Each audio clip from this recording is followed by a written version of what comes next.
Ok, TradingView, oorsig oor wat hier aangaan.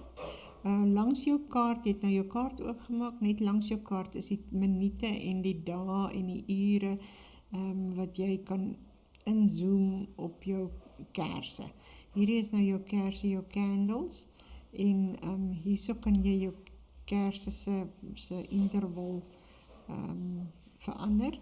Jy kan op die 10 minute vat, dan is elke kers 10 minute lang, of jy kan hom op weekliks sit, dan is elke kers weekliks, en op die weekliks kan jy nou mooi sien in wat se trend hy eintlik is.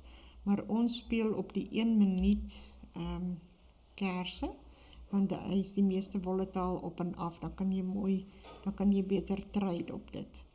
So jy gaan kyk op die langtermyn kerse, in wat se trend hy is op die langtermyn, en dan weet jy om watter trend om te speel.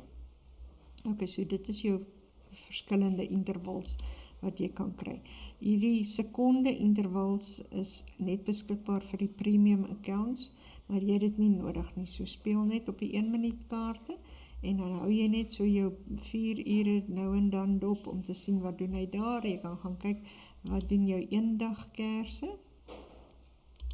Daar is jou eendagkerse, en dan ook maar as ons nou teruggaan na die minuutkerse, laat ek jou net gou wys hoe om te scroll op jou kaart. As jy hover met jou muis op hierdie pryse hier aan die regterkant, kan jy met jou muisie op en af scroll met dit, om het groter of kleiner te maak, en as jy op hierdie tyd dinge soos hover met jou muis, dan ook links en regs, maak hom groter of kleiner. Alternatief kan jy hom hierso reset, of jy kan inzoom, of jy kan uitzoom. Dit is jou, hoe om te navigate hier op jou kaart, hoe om te skuif. As jy gereset het, en jy wil hom aftrek, en hy wil nie af nie, dan moet jy net so bietjie hover en hom intrek, en dan kan jy hom aftrek, en jy kan hom links of regs trek, soos wat jy wil. Daar is hy. Ok, bye.